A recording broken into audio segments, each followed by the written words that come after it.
தேவ தயவு குணமாக்கும் என்ற தலைப்பில் தொடர்ந்து நாம் வியாதிப்பட்டவர்களுக்காக ஜெபித்துக் கொண்டிருக்கிறோம். ஆண்டவராக இயேசு கிறிஸ்துவின் தழும்புகளில் வழிந்த ரத்தம் ஒவ்வொரு வியாதிப்பட்ட பகுதிகளையும் உறுப்புகளையும் குணமாக்க வல்லமை உள்ளது. விசுவாசிக்கும் பொழுது அற்புதங்கள் நடக்கும். எங்களை நேசிக்கிற நல்ல இயேசுவே, இந்த நாளிலும் ஆண்டவர் இருமலினால் கஷ்டப்படுகிற ஒவ்வொருத்தரையும் ஆண்டவரே இந்த பாதத்தில் நாங்கள் ஒப்புக் கொடுக்கிறோம். ஆண்டவரே, இந்த நாட்களில் கத்தாவே ஸ்தோத்திர எத்தனையோ ஆண்டவரே விதமான ஜரங்கள் வருவது, இந்த ஆண்டவர் இருமல் பாதிப்புகள் அதிகமாய் ஆண்டவரே மக்களுக்குள்ளாய் காணப்படுகிறது.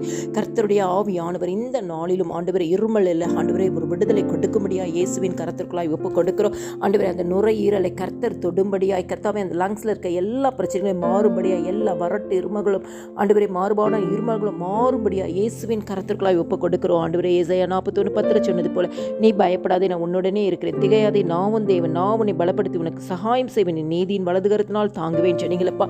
இருமல்ல கஷ்டப்படுற ஒவ்வொருத்தருக்கும் இந்த வாக்குத்தத்த வசனத்தை வைக்கிறேன். இயேசுவின் நாமத்தினாலே அற்புதம் நடக்கட்டும்.